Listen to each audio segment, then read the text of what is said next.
7-year-old cosmetologist Amanda Kessler is suing her cousin, 26-year-old carpenter Jason Napier, for beating her van with a shovel. Jason says he only broke the taillight. Order. All rise.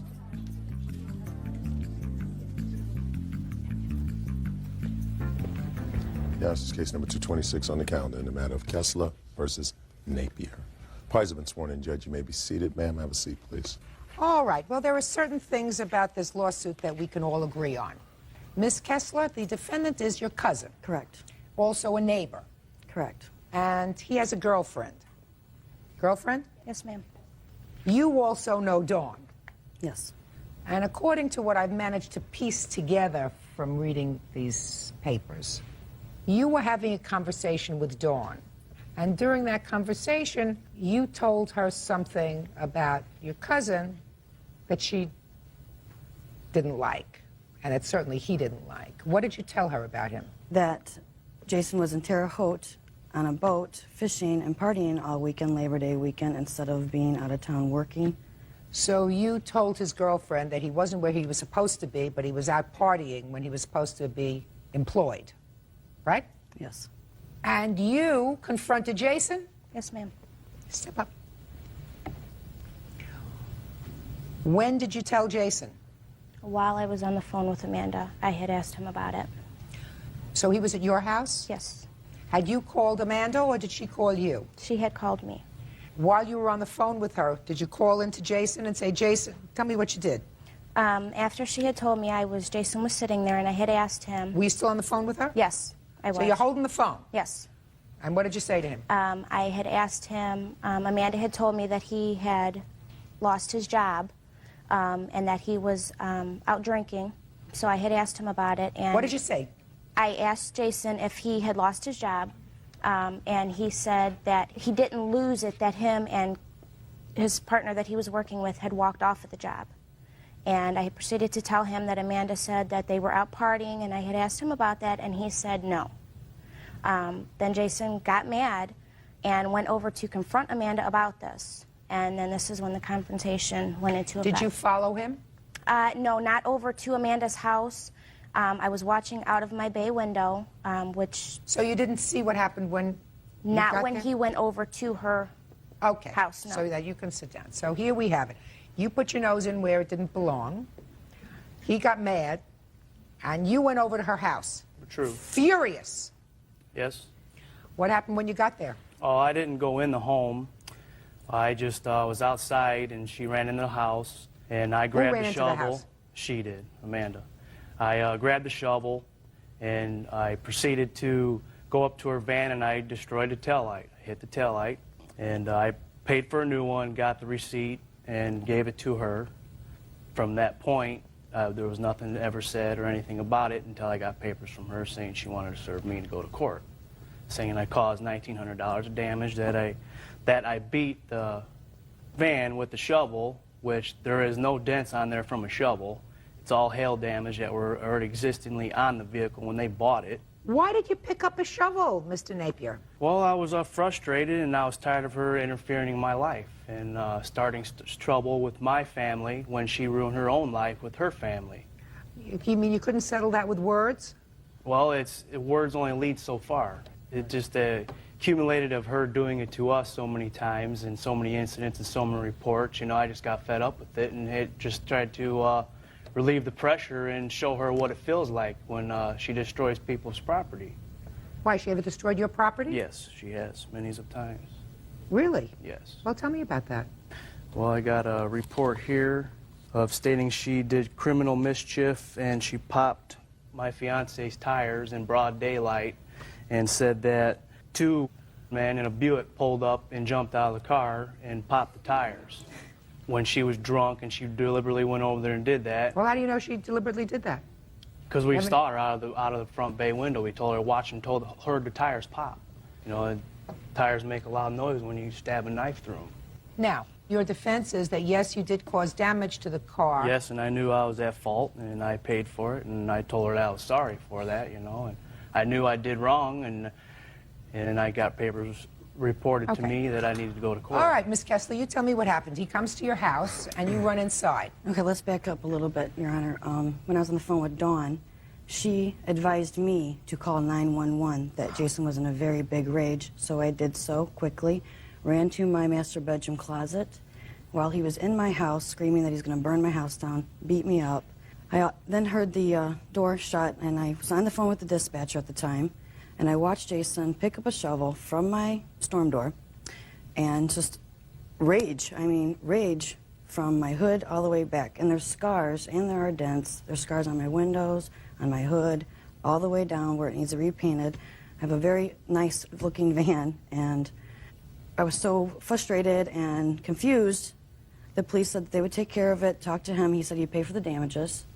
So I left it at that. Well, nothing was getting done, and I saw that there was more damage, got the estimate, and wow, almost $2,000 worth of repairs. Tell me about him fixing the taillight. I had a friend over. Dawn called them over. He did not fix the taillight. Dawn gave the taillight to a friend of mine in the yard. So he purchased a taillight. Right. And then I had to pay somebody to put it on for me. You have photographs of the car? Oh, no, I do not. Why not? Well, I did. I forgot to bring them. How am I supposed to assess the damage? Well, I have two estimates here that have full explanatory of what happened. I have a police report here that has So let me statement. see the reports that you have. We do have pictures, Your Honor. You have pictures? Yes. She wants the police report. And I want the police report and the estimates, and I will take a look at the defendant's photographs, please.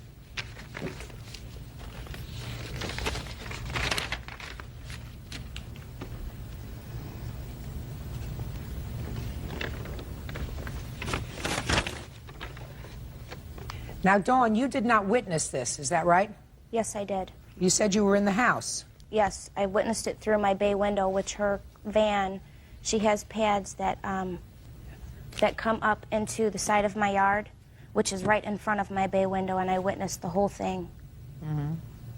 Now, you're showing me these photographs, sir. And if those were created by a shovel, they'd be a It lot would bigger have than done that. a lot more damage than that. This one certainly looks as if it's an absolutely fresh scratch with a dent. Want to take a look at that on the hood? Right. He never went to the front of the vehicle. He No. stayed at the end. When the police came, the shovel was still by the tail light, halfway in the yard and on the sidewalk. He hit the tail light, dropped the shovel, and he proceeded to leave. You're also presenting a bill here that talks about front lamps, front bumper. he hit my van about 22 times. Well, if he hit your van about 22 times, then you should have, clearly, some evidence to demonstrate that. Certainly, this caused substantial damage. Right, that was at the end of his rage. This is not damage. That's what your van looks like now, right? Right. There's scars all the way up and down. The Oh, but- window's scarred. You don't see that here. What you're saying is those scrapes and dents were not caused by a shovel. Right, right, Well, if you pick up a shovel and you cause this kind of damage, you see more than just a scrape. right, right. Doesn't that seem logical to you? Seems logical to me. Especially with the anger that he had in him to do little dents like that. I mean, How much did it cost you, Miss Kessler, to have the taillight fixed? I paid a gentleman $10, a friend of mine, just to install it for me. Miss Kessler, why is it that you felt it necessary to tell Dawn about your cousin's Labor Day foray? I didn't call her purposely for that. Dennis called in on call waiting while I was on the phone with Dawn, and then he told me this information. I popped back over on Dawn and said, well, that was Dennis. And she said, what's going on? And I gave her just facts, that Jason was in Terre Haute on the boat instead of at work. You see, Miss Kessler, what happens is when you stick your nose in somebody else's business, something's going to happen. I mean, what did you think? Jason was going to thank you for outing him with his girlfriend? Did you think he was going to be happy about that? That he's out fooling around on a weekend when he's supposed to be working? In any event, I think you better settle your differences, because if you're not only cousins but neighbors, this kind of stuff is absolutely ridiculous. You say it cost you an additional $10 to have it installed? Correct. That's the judgment. Judgment for the plaintiff for the amount of $10. That's all. Parties are excused. You may step out. it was wrong for her to call over there and start stuff with my fiance and try to get me into a predicament that shouldn't have been escalated into. I would like to move on with life. And now the next case. All parties on York versus Morash. Step forward, please. 64-year-old retired postal worker Beverly York is suing her son, 39-year-old mover Leonard Morash, for a loan to pay outstanding court fines. Leonard says his mother told him he didn't have to pay it back. According to your complaint, your son was incarcerated. What were you in jail for, sir? I fell into possession of a firearm, ma'am. And he had served his time on that charge, but it appeared that he had some outstanding parking tickets or outstanding driving tickets. Is that right, sir? Outstanding fines, Your Honor. What kind of fines? For a little criminal activity of possession of cocaine, possession of marijuana. And what were the fines for? Court fees? Yes, ma'am. That you hadn't paid? Correct. And how long? Several years. Not terribly responsible. So that you were contacted in order to find out if you would put up the money to pay those fines so that he could get out of jail. Correct. You agreed to do that, according to you. You made a loan to him. $705. $705. He got out of jail, didn't pay you. Correct. Who contacted you? At first, my son contacted me. From prison? From prison. And he asked if I would loan him the money. And he has made several loans in the past that he has never paid me back. And this time I said no. And then he called later on from his counselor's office, and he wanted me to speak with his counselor. And his counselor advised me that he had changed and thought that it would be a good idea if I helped him out. How long were you in jail, sir? I was in there for about 3 years. You were anxious to get out?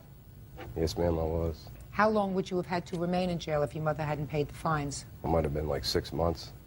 So you were looking at another 6 months? Correct. Now, you did call your mother initially. After she finished speaking with your counselor, you spoke to her. Is that right? Yeah, she was a little leery of doing it in the first place. And what did you tell her? I said that I would come back to live with her and be with my son. Your mother has legal custody of your son. Yes, she does at this point in time. Well, she has for a long time, I assume. Correct. I've been in and out of his life. How long have you had legal custody of your grandson? Since he was a year and a half old. That's you, right? Yes. You like living with your grandma? Yes, I do. Treats you good? Mm-hmm. By the way, do you want to be in here or would you like to wait outside? How do you feel about it? I'll stay in here. You sure? Mm-hmm. Okay. So you told your mother that you would come back to live with her? Yes, I did. Did you go back to live with her? No, I'm residing in Concord now. I have a good job there and a beautiful apartment, and I'm with my wife. And she doesn't like the fact that I'm with my wife. But she had told me prior to that I did not have to pay her back as long as I was with my son. Well, when did she tell you? Okay, so let's go back. When did she tell you that you didn't have to pay her back? During a visit at the halfway house that I was in, after getting out so I could get back into society and conform and just do the right things. And she had visited me with my son, and it wasn't about the money issue. It was about me being back into my son's life and him having a father, and which I always tried to do. My mother's very controlling and overbearing at times. She can't control you while you're in prison, sir. What did she say to forgive this loan?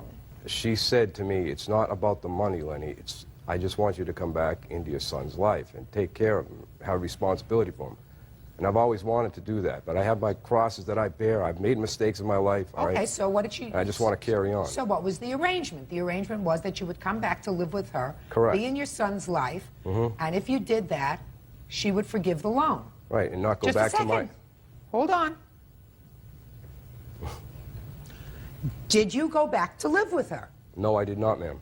Well, if you did not go back to live with her, sir, you still owe her the money. Now, you were married at that time? I've been married for 3 years.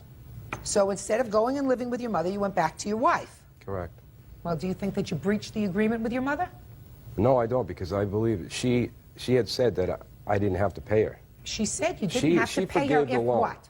If what? If I went back into her life, in my son's life. You told me if you went back to live with her. Right. With your son. With my son, correct. Okay, but you didn't do that. No, I did not. So you didn't fulfill your part of the agreement which forgave the loan. Are you following me? Yes, I am. Well, I mean, because you had a choice. Your choice was that either... I went back to live with my wife, correct. Right. And then she started haunting me on the phone and calling me all sorts of names on the phone with my son on the phone. My son's screaming and crying. She's back in the background calling me all sorts of, you know, insidious, crazy names. And I love her. She's my mother, but I can't put up with her sometimes. Mr. Marash. Yes, ma'am. You were in prison for 3 years, so during the 3 years that you were in prison, you were, I assume, not contributing to the financial support of your son. Is that right? Correct. Now that you have a good job, how much money have you been sending to your mother to contribute to your son's support? I haven't. Why not? She hasn't asked for any. If she would let me into my son's life... Just a minute. This is my flesh and blood. You know, I thought blood was thicker than water. Now it's... Why don't you see if this young man wants to step outside while we finish this discussion? Okay. Okay? Sure. Look at my son here for a second. Sure.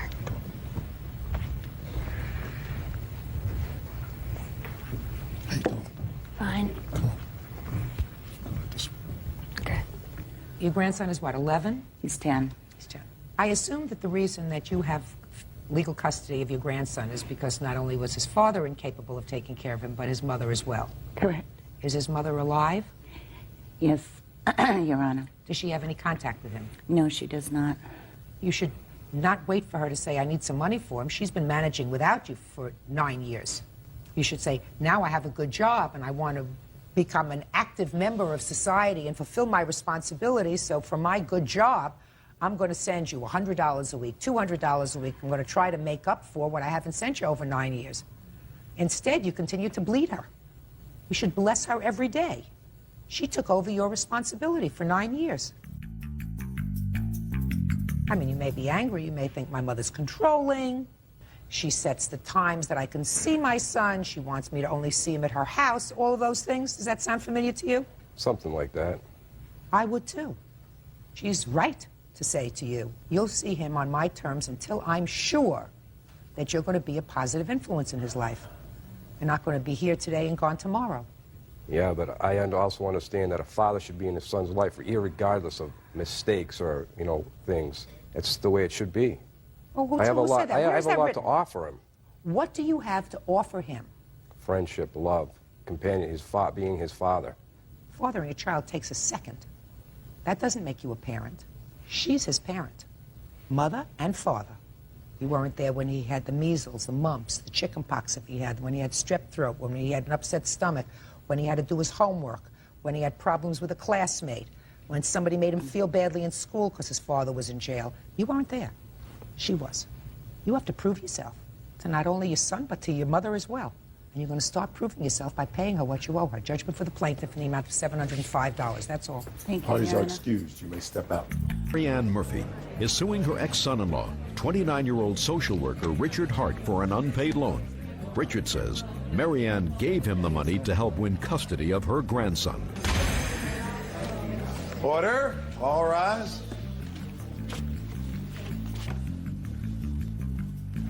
Your Honor, this is case number 264 on the calendar in the matter of Murphy versus Hart. Thank you. Parties have been sworn in, Judge. You may be seated. Ma'am, have a seat, please. Ms. Murphy, the defendant is your former son-in-law. Yes, he is. When did you make the first loan to your son-in-law? In the early part of 1997. It was a personal loan. It was for $2,700. For what? He expressed that he was having some financial difficulties, housing and supporting my grandson. He repaid me $1,000 of that because he got his income tax return. Okay. What else? In 1998, my girlfriend went to an auction. Richard needed a sofa. The sofa was $242. I advanced him a personal loan of $300. For what?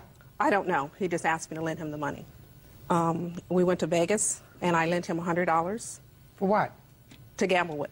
How come you kept lending him this money? He wasn't paying you back regularly, so why would you lend him money to gamble? Because he looked so dejected when we were in Vegas, so I just felt sorry for him. Well, you felt sorry for him. Did you give him the $100, or did he say to you, could I please have $100 and I'll pay you back? I offered to lend. I asked him, did he want a loan? And I said, you would have to pay it back. And he said yes. No, I don't buy that. I don't buy that. Go ahead. What's Okay. next? Then this time I had put him on a payment plan of $100. He made payments from August to December in $100 increments that came to $500. In April, he came in my house. He gave me $150 and told me that he had other kids and that he had quit his 2 jobs because he was being sued for child support and that he could no longer pay me. Richard, Yes, ma'am. got a couple of questions to ask you, sir. Okay. It appears from your answer that there was a period of time when you had full custody of your son. Yes, ma'am. When was that? From 97 to 99 of September. 1997 to September of 99. Yes, ma'am. And I can recall the date in January of 97 due to the fact that she called me at work saying that if you feel if I'm a better parent, will come pick my son up. So The court papers can be subpoenaed that says that Richard has custody of Ryan from Thursday to Sunday and my daughter had him the rest of the time. You have those papers? according to Marianne, she knows definitely for a fact that I had my son from 97 to 99. Put your hand down. I also know that he was Put your hand down. When I need you, I'll call you. It's like this. When her daughter found a boyfriend, she wasn't going to be my son's mother anymore. She knows that for a fact. I think that that's probably true.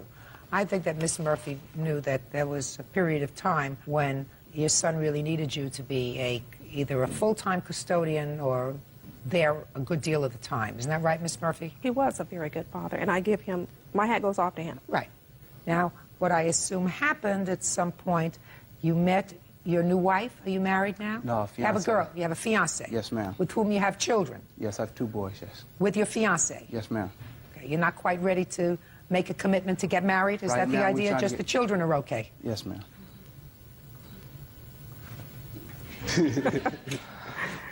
So you have a fiancé and you have 2 little children and things get kind of busy. Your son is with his mother more often than he's with you. She's taking you now to court for child support. You haven't paid child support in a while. I'm not working at all, so therefore, certain people have told me that I don't have to pay child support if I don't have it. I'm only collecting disability.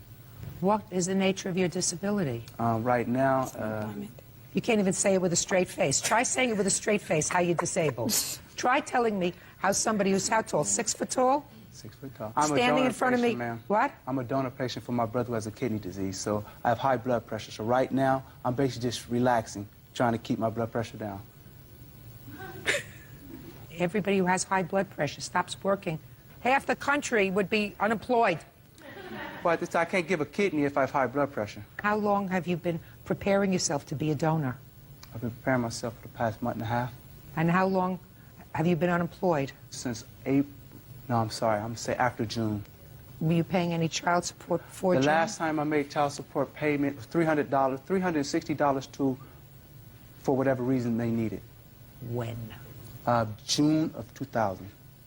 Somebody who's got such high blood pressure shouldn't strain themselves and have all these children. Oh, it ain't about the children, ma'am. It's about the people around me. If it Children wasn't for her create... Listen daughter to me. and No, her, no, no, no, no. I'll be all Mr. right. Hart, making babies makes your heart go faster, right? Yeah. It does. Maybe you should stop straining yourself. Mr. Hart, look, you were making payments to Miss Murphy over a long period of time. I was helping her out due to the fact she helped me out. Just a second. Sir. You were making payments to her in the amount of $100 a month. No. You're in between a rock and a hard place, sir. If you say you weren't making payments to her, you're not going to get credit for any of those payments. Well, I would say it wasn't a month.